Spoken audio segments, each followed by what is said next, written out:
इस वक्त की बड़ी खबर के साथ लखनऊ से बड़ी खबर आपको बता दें, आज विधानसभा में मुख्यमंत्री योगी आदित्यनाथ बोलेंगे। 3 बजे करीब विधानसभा में संबोधन होगा। बजट पर चर्चा के दौरान सीएम का संबोधन बेहद अहम माना जा रहा है। कई मामलों को लेकर जिस तरीके से जो विपक्षी दल हैं वो सवाल खड़े कर रहे हैं और ये भी कयास लगाए जा रहे हैं कि आज उन्हीं सवालों का जवाब देंगे सीएम योगी आदित्यनाथ। तो विधानसभा सत्र का 9वां दिन 3 बजे के करीब सीएम योगी आदित्यनाथ संबोधित करेंगे और विपक्ष के सवालों का जवाब देंगे। तो आपको बता दें, जिस तरीके से सदन में कई अहम मामलों को लेकर, चाहे जनजाति जनगणना को लेकर है, चाहे नीति आयोग को लेकर जो विपक्षी दल सवाल खड़े कर रहे हैं। कल जिस तरीके से सपा अध्यक्ष अखिलेश यादव ने कई अहम योजनाओं को लेकर उनका जिक्र करते नजर आए, एमओयू का जिक्र करते नजर आए कि महज जो कागजी आंकड़े हैं और हकीकत है उनमें काफ़ी मतभेद एक तरीके से नजर आ रहा है। और आज सीएम योगी आदित्यनाथ करीब 3 बजे सदन में बोलेंगे। यूपी विधानसभा सत्र चल रहा है, आज 9वां दिन है और इस लिहाज से विपक्ष के सवालों का जवाब देंगे। और इसी खबर पर मनीष श्रीवास्तव ब्यूरो चीफ हमारे साथ जुड़े हुए हैं ज्यादा जानकारी के लिए। मनीष, अगर देखा जाए तो लगातार सदन में जिस तरीके से विपक्षी दल हमलावर होता नजर आ रहा है, सीएम जो सत्ता को एक घेरने की कवायद, चाहे वो नीति आयोग की बात की जाए, चाहे वो जनजाति जनगणना को लेकर सवाल खड़े करने की बात हो, कई अहम मसलों को लेकर कल सदन में जो सपा के अध्यक्ष हैं सीएम अखिलेश यादव, उन्होंने कई अहम बातों का जिक्र किया था। तो आज क्या कुछ कयास लगाए जा रहे हैं? बिल्कुल सोनी, आपको बता दें कि नेता प्रतिपक्ष अखिलेश यादव ने कल विधानसभा के भीतर जो अपना अभिभाषण दिया, उन्होंने साफ तौर से सरकार को चौतरफा घेरने की कोशिश की। उन्होंने साफ तौर से, अगर हम बात करें तो इन्वेस्टर समिट पर सवाल उठाया कि 33 लाख करोड़ का जो निवेश की बात की गई है वो हवा में है। उन्होंने इत्र व्यापार को, इत्र उद्योग को बजट न देने की बात कही। उन्होंने पीडब्ल्यूडी में जो बजट था उसको खर्च न कर पाने के लिए भी सवाल उठाए। और साथ में अगर हम बात कर लें तो उन्होंने जो सरकारी विभागों में जो वैकेंसियां खाली पड़ी हैं, जो नियुक्तियां नहीं हो रही हैं, इसको लेकर के सवाल उठाया। सबसे बड़ी बात, कल मनीष सिसोदिया की गिरफ्तारी पर भी अखिलेश यादव ने विधानसभा में बोला और उन्होंने ये कहा कि जो भी केंद्र में बैठता है उसके इशारे पर, सीबीआई पर उन्होंने हमला बोलते हुए सीधे तौर पे कहा कि सीबीआई उसी के इशारे पर काम करती है और मनीष सिसोदिया की गिरफ्तारी भी इसी के तहत की गई है। ये तमाम मुद्दे थे जिसको लेकर के अखिलेश यादव ने सदन में सरकार को घेरने की पूरी कोशिश की। और सबसे बड़ा मुद्दा जो इस समय सरकार में छाया हुआ है वो उमेश पाल की हत्याकांड से जुड़ा हुआ है। आज आप जैसा कि जानकारी मिल रही है सुबह से ही कि लगातार कार्रवाई चल रही है। अतीक अहमद के परिवार को, जिसने संरक्षण दिया, जहां रह रहा था, जफर के मकान को उसको ध्वस्त किया जा रहा है, उस पर बुलडोज़र चलाया जा रहा है। ये तमाम मुद्दे रहेंगे और इसी को लेकर के आज मुख्यमंत्री योगी आदित्यनाथ का लगभग 3 बजे इस पर जवाब आएगा। जिस तरह से अखिलेश यादव ने घेरने की कोशिश की थी, मुख्यमंत्री पूरी तरह से अखिलेश यादव के एक एक सवाल का जवाब देंगे और उनको एक तरह से जो भी उन्होंने अभी 4 दिन पहले भी अपने वक्तव्य में सीधे तौर से कहा था, अपराधियों को संरक्षण देने की बात कही थी और अतीक अहमद पर हमला बोलते हुए उन्होंने कहा था कि अतीक अहमद समाजवादी पार्टी का प्रोडक्ट है। इसी को लेकर के आज फिर मुख्यमंत्री योगी आदित्यनाथ के अभिभाषण पर सभी की नज़रें टिकी रहेंगी कि आखिर मुख्यमंत्री योगी आदित्यनाथ आज किस तरह से जो अखिलेश यादव ने सवाल उठाए हैं उनका जवाब देंगे। बिल्कुल मनीष, देखा जाए तो पहले भी जब सवाल उठाए थे विपक्षी दल ने तो जाहिर सी बात है उसका जवाब सीएम ने दिया था और आज फिर उन्हीं सवालों का जवाब एक बार फिर से देते हुए किस मूड में नजर आएंगे ये भी देखना होगा। और साथ ही अग्निवीर को लेकर भी उन्होंने सवाल खड़े किए थे। कल जिस तरीके से हम सदन में सुन रहे थे, अखिलेश यादव का साफ तौर पर कहना था कि समाजवादी विचारधारा को समझना होगा, जो भारतीय जनता पार्टी है वो लोग इस विचारधारा को समझे। इसके क्या मायने थे?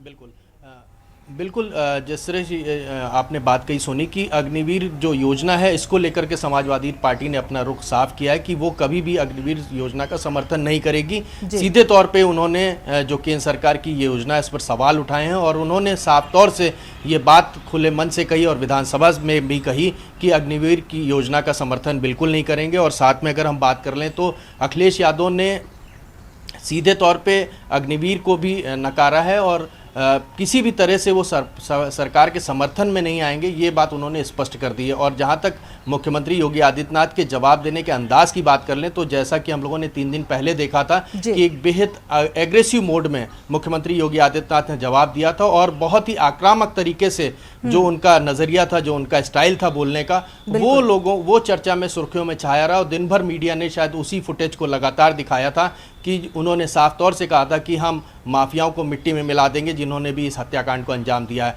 और उसके बाद उसका एक झलक अगले ही 2 दिन बाद देखने को मिली कि जिसमें जो ड्राइवर था क्रेटा का जो साजिशकर्ताओं को लेकर के गया था उसकी हत्या की गई, मुठभेड़ में वो मार गिराया गया था। जी बिल्कुल। इस पूरे घटनाक्रम से हालांकि ये बात साफ तौर पर सामने आ रही है कि एक तरीके से अतीक अहमद को जो सपा का संरक्षण प्राप्त है, इस बात का भी जिक्र सदन में होता नजर आया। साथ ही बेरोजगारी का भी मुद्दा, महंगाई का भी मुद्दा उठाया गया।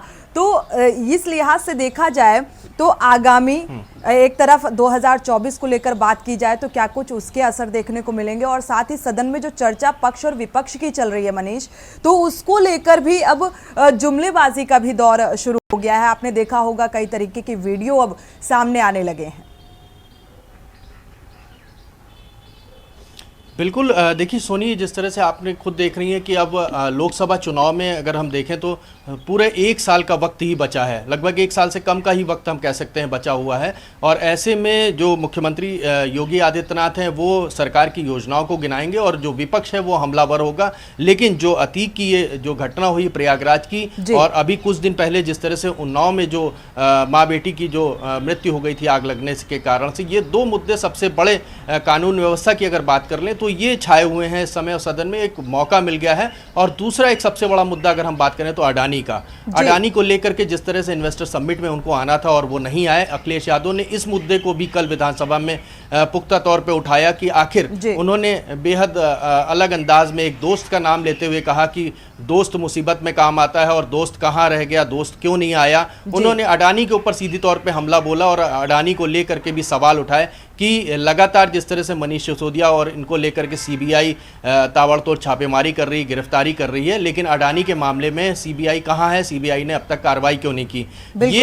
ये हमला लगातार जारी रहेगा और आने वाले चूंकि लोकसभा चुनाव है इसको लेकर के सरकार और विपक्ष में ये हमले और तेज होंगे। जिस तरह से विधायकों के साथ फोटो अपराधियों की निकल रही है, चाहे वो सत्ता की बात कर लें चाहे वो विपक्ष की बात कर लें, समाजवादी पार्टी के नेताओं अखिलेश यादव के साथ जिस तरह से अपराधी की वो फोटो थी, ये तमाम मुद्दे और लगातार इस तरह की खबरें आती रहेंगी और ये मुद्दा गरमाता रहेगा क्योंकि सदन पक्ष हो चाहे वो विपक्ष हो, आरोप और प्रत्यारोप के बीच जनता की जो मंशा है वो भी जानने की कोशिश करनी होगी, क्योंकि अब लोकसभा देखा जाए 2024 का चुनाव ज्यादा दूर नहीं रहा, इस लिहाज से भी सोचना चाहिए। कि अगर हम बात करें तो बीजेपी ने इस पर रणनीति तैयार कर ली है, उसने मंथन करके, आप खुद जैसा कि हम लोगों ने खुद के न्यूज़ ने इस खबर को दिखाया था कि जो यहाँ पर बंसल थे, महामंत्री जो थे सुनील बंसल, वो 2 मार्च को राजधानी लखनऊ आ रहे हैं। चूंकि वो थिंक टैंकर माने जाते हैं संघ की अगर बात कर ले तो उनकी रणनीति है बूथ स्तर पर कार्यकर्ताओं से मिल करके गांव-गांव में हर आदमी को जाकर के सरकार की योजनाओं के बारे में बताना। ये देखिए बीजेपी एक तरफ काम नहीं करती, बीजेपी चौतरफा अपनी रणनीति को तैयार करती है और साल 1.5 साल वो लगातार चुनाव को लेकर के ही काम करती रहती है। एक पक्ष उसका सरकार की योजनाओं को गिनाने में लगेगा, दूसरा बूथ स्तर पे काम करेगा, तीसरा जो निर्माण कार्य है, जो सरकार की योजना है उसको धरातल पे कैसे उतारा जाए। तो ये चारों तरफ से टीम वर्क की तरह काम होता है और इसीलिए शायद बीजेपी को जो है विपक्ष पूरी तरह से घेरने में कहीं ना कहीं नाकाम नजर आता है।